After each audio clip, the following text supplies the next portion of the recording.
Okay, good morning. Kurang semangat ni. Good morning.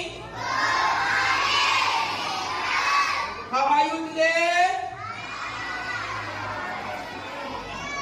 Okay. Saya harap semua sihat hari ini.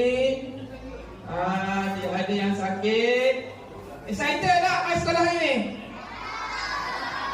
Excited tak?